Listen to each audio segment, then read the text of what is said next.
respect, Mr. Speaker, in my view, there isn't much to be said about this bill because it does not, in the end, say very much. Investment Fiji was formerly the Economic Development Board. Then it became the Fiji Trade and Investment Board. Then the Fiji Islands Trade and Investment Board. And then the Fiji Trade and Investment Bureau. And then this government renamed it Investment Fiji. So, Mr. Speaker, this might be a shorter and a snappier name, but if you ask the average foreign investor and also domestic investors about the effectiveness of Investment Fiji, you are not going to get a very positive response. It is regarded as bureaucratic, uncommercial, and focused completely on the wrong things. All this bill does, Mr. Speaker, is set out in very elaborate and fancy words the mandate of Investment Fiji as read by the Honourable Attorney General at Clause 5, the functions of Investment Fiji at Clause 6, and the functions of the board in Clause 9. It does not really say anything useful even there, in my view. We see a whole lot of very fancy words about investment facilitation, export promotion, and increasing the effectiveness and efficiency of government services, and capacity building and so on. But these fancy words, Mr. Speaker, mean nothing if you do not deliver. That's the important point. And as usual, the government has always talked big.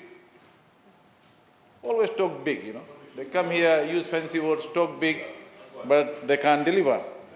The whole purpose of this bill, Mr. Speaker, is to work hand in hand with the Investment Act that was passed last year. And last year, the government voted the Investment Act into law. But that law is not yet in force. It's not yet in force. Why? Because the Investment Act needs regulations to make it work. And the government has not yet issued the regulations. It's almost more than 6 months, Mr. Speaker.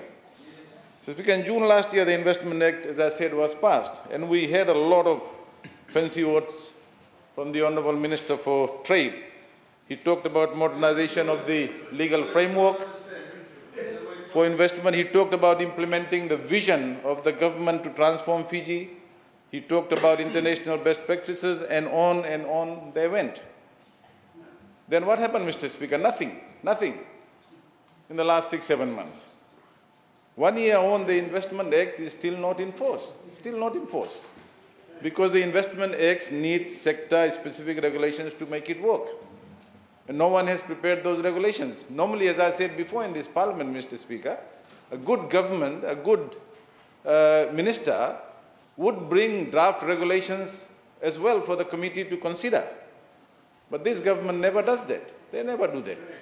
So, Mr. Speaker, what does Investment Fiji do? The agency that is being changed by the bill before us, it just carries on under the old Foreign Investment Act, the very act that this government says is inefficient and out of date. Still there. Mr. Speaker, this government has been in power one way or the other for almost 15 years. And in that time, it has done nothing, in my view, nothing to change the legal framework for investment, except to make it more complicated. Ask any foreign investor about the frustrations. And they go on a daily basis. We don't have the ease of doing business now, but for a long time, we know what the result was. And this is a perfect illustration, Mr. Speaker, of how this government works. All talk, no action, fancy speeches, fancy words, but zero delivery. And why, Mr. Speaker? Because this government is hopelessly disorganized. They write fancy speeches, and make promises which they can't deliver. And this might, as I said before in this Parliament, Mr. Speaker, laws are being rushed, laws are being made without consideration of the environment in which the law is going to be implemented, whether it's effective, whether it's efficient. Those are the things that they don't consider. as the minister is famously known to be saying, what is the reality of the matter? I mean, the reality of the matter is that, big talk, no action. That's the reality of the matter, Mr. Speaker. So, Mr. Speaker, I really don't have a very strong view on this bill, because it really says nothing. It doesn't help. And as I said, apart from all the fancy words, it's nothing. But the most important thing, Mr. Speaker, that one needs to understand, and again, this is a very good example of a government which tries to bring laws, which says that this law is going to do all this, promises that it is going to deliver that, but the effectiveness of those laws, the way it's implemented, has been a total failure. If you look at, Mr. Speaker, the ADB report, the ADB classification report, clearly point out that foreign direct investment has been modest, averaging about 6.9% of GDP during 2014 to 2019, and has been very, very volatile. So, Mr. Speaker, and this too, again, after the election, which was supposed to mean, true democracy, good governance. But we all know, Mr. Speaker, that far from having true democracy and an efficient government, we are continuing with the dictatorial style of government that we saw before 2014. And, Mr. Speaker, we know, economists know this, critical components of the GDP, includes consumption, investment, government expenditure, trade.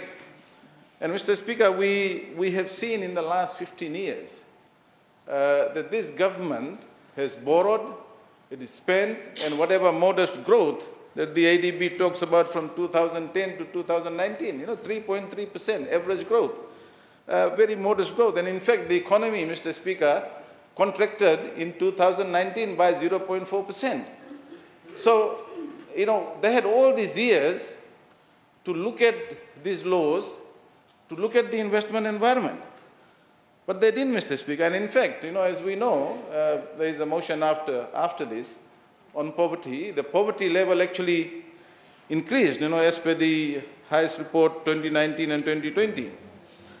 I know in the last, in the budget speech, the Honorable Attorney General or his speech writers, quoted John Keynes, and obviously, he didn't understand.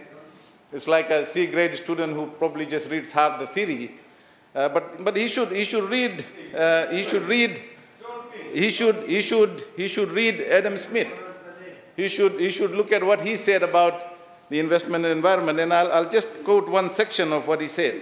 And he said this, Adam Smith said this: commerce and manufactures, in short, can seldom flourish in any state in which there is not a certain degree of confidence in the justice of government.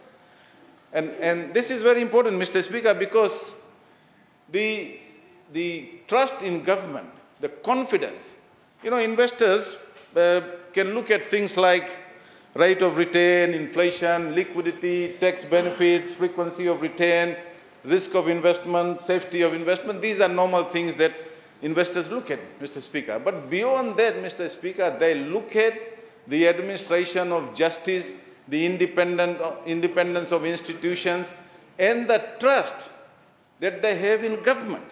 Mr. Speaker, trust and confidence in government and its overall administration of the justice and policies is the most critical factor. In fact, Mr. Speaker, it's a binding constraint. And one of the reasons why we have not had, good investment in this country, good private investment, including foreign direct investment, is because of the lack of trust and confidence. You talk to foreign investments, you go and talk about FIRCA, you go and talk about titles office, you look at the registration of companies, the digitization that they plan to do. How is it working? He knows that. The minister knows that these things are not working. And investors and potential investors are frustrated. Then, of course, Mr. Speaker, the overall macroeconomic environment, when you run large deficits, when you borrow and spend, when your growth strategy is borrowing and spending, the private investors are worried because they know, and this is why investors, business everywhere in every country, they are worried about what government does, how it spends. Because ultimately, the burden of their debt not only falls on the people, but it also falls on the businesses. And this government has not given that kind of confidence for investors in its own economic policies. The other thing, Mr. Speaker, that investors look at is consistency in policies. Consistency in policies. I know the minister was talking, he was threatening some people during his consultation time. He's saying, oh, the only way you can guarantee consistency is if this government is voted back into power. And I know they're getting desperate. They're getting desperate. They're spewing all this racist filth as well. They're getting desperate. They're getting desperate. And you can see all this racist filth being spewed by the Prime Minister himself, about 87 and what Indo-Fijians went through. But that's for another day, Mr. Speaker. But let me come back to this idea of trust in government, confidence in government, because as economists, we understand, and they must also understand, that confidence and trust in government policy, government approach, the overall governance is very, very important about creating the right investment climate. You can have all these laws, you can change investment Fiji laws, you can make it a promotion agency, but if the overall environment is not conducive for investors, if they don't have the confidence, investors are not some concrete walls. Behind all this physical, investment infrastructure are individuals who also understand, who also need the confidence. Confidence, Mr. Speaker, can improve. Trust and confidence can improve, or reduce compliance cost, lower transaction cost, lower cost of doing business. These are very, very important things. And the style that this government has used over the years, they've been ramming through, bills under Order 51 without any, serious discussions. And investors are watching this kind of governance, Mr. Speaker. The sacking of the Solicitor General, the inquiry on the Auditor General, the perception that independent institutions are not independent, the perception that independent institutions are not independent, creates, it doesn't create confidence, Mr. Speaker. It doesn't create confidence, because I know they are laughing because they know what I'm saying is correct. That's the truth. That's the truth. That's the truth. And Mr. Speaker, when state institutions are not run well, when they are not efficient, when they don't demonstrate credibility and fairness, it doesn't create trust in government. It doesn't create confidence in the country. I mean, the other example, Mr. Speaker, is these immigration laws. You look at countries around the world, they have very clear rules about getting a PR, getting an investment visa, and then over a period of time, getting the thing. When investors look at Fiji, Fiji is not the only country, Mr. Speaker, where, there are people out there in the world, who are going to rush to Fiji to invest just because, somebody says, investment, Fiji says, oh, we are a great country, we have such good governance, we have such good leaders. They look at, that's not unpatriotic, that's telling you the truth. That's telling you the truth. Because the investors, Mr. Speaker, the investors tell us that. This is the truth, Mr. Speaker, and it hurts. They are worried. The truth hurts them because that's the reality. That's the reality. That's the reality. You left Fiji, in 87. I was here. You left, you ran away. You ran away. Honorable members. Point of order, sir. You ran away. Order. Order. You have the floor. Point of order, sir. I did not run away from Fiji. I actually went away for my studies. I was here in the 87 coup. I was arrested at Sukuna Park. I went to CPS. Don't tell me anything like that. Don't lie. I went for studies. And I came back to Fiji. I never, unlike some other academics, in my quest to get a job in Australia, ever gave up my Fijian citizenship. Even though at that time I would have got better jobs if I gave up my Fijian citizenship and got Australian citizenship, I didn't. Others you support did. So get your facts right. The fact of the matter is, Mr. Speaker, for whatever reason, he left at 87. He left after 87. And some of us were here during 87, during 2000. They don't talk about 2000. They don't talk about all these atrocities committed against the people in Muniveni, in Raketi. They never talk about that. They don't talk about 2006. Order. Talk about it. Talk about it. Order. Talk about it. So don't throw stones to. No? He ran away after 87. That's the fact. So because the truth hurts them, Mr. Speaker. The truth hurts them. They are selective, and they accuse. He is accusing me of being unpatriotic. What I am doing, Mr. Speaker, is being patriotic.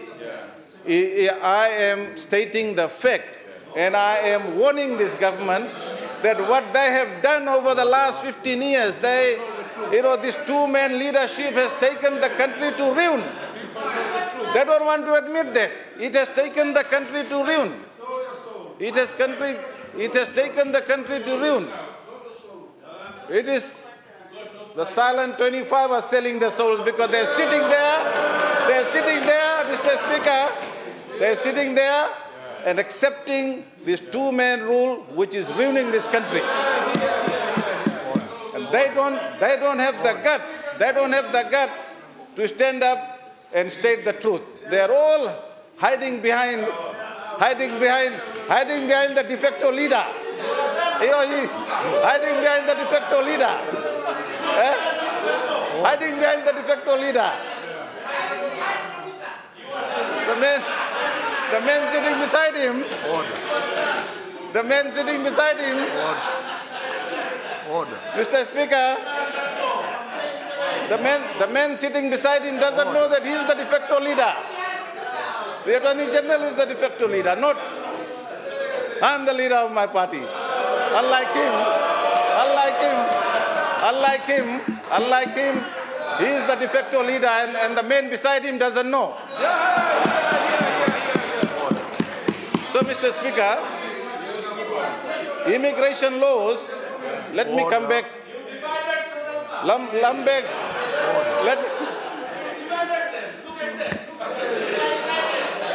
Order. I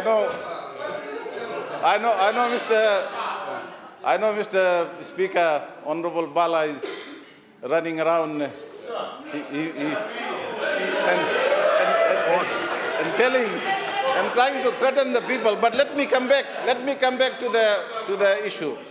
Let me come back to the issue, Mr. Speaker. The investment climate, the macroeconomic climate, the political climate, what the Prime Minister says, and I would urge the Prime Minister to stop spewing the racist filth that he's trying to spew with respect to 87 and Indo-Fijians, because that does not build confidence in the country. That does not build confidence in the country, Mr. Speaker. And let me use my last 2 minutes, Mr. Speaker, to finish off by talking about the immigration laws, the citizenship laws. Well, Mr. Order. Now that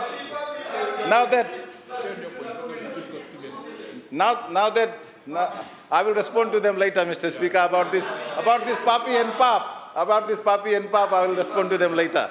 And they will not like it. They will not like it. Order. But let me finish this, what I was saying about the immigration laws, Mr. Speaker. when investors look at a country, when they decide to come to a particular country, they don't come in a vacuum. They come with families, they come with an aspiration. And what we have done is to change the immigration laws. We require people to be here for 15 years before they could be considered for citizenship. I mean, we're losing. You haven't read it, that's why you don't know. Ask him. Ask him. It's 15 years. Ask him. Yeah. So, no, she's saying the wrong thing. Well, you were the last one to talk about women. But let me, Mr. Speaker, they're not letting me talk, because I'm stating the fact. I'm saying, Order. you're not the Speaker. Order. Honorable Vijayanath, you're not the Speaker. The Speaker will tell me to sit down or not. Immigration laws, Mr. Speaker, as I said, the investors always look for a country. They don't come in a vacuum. They come with families, they come with friends. They want to go and invest and live and probably become citizens. And there are many good people over the years who have come, who have invested, who have become citizens. And here we have a government which brings this law, make it a requirement for 15 years to be eligible for citizenship. I mean, we're losing people. We'll have an exodus of people leaving this country. We already have that. And yet, we have these draconian laws, immigration laws, and the efficiency with which the immigration office does things is a matter that also needs to be considered if we want to look at the investment climate. So, Mr. Speaker, this bill will not help anybody if we don't address this other macroeconomic, political, governance, and the state of administration of justice and the role of independent institutions in this country. Thank you, Mr. Speaker.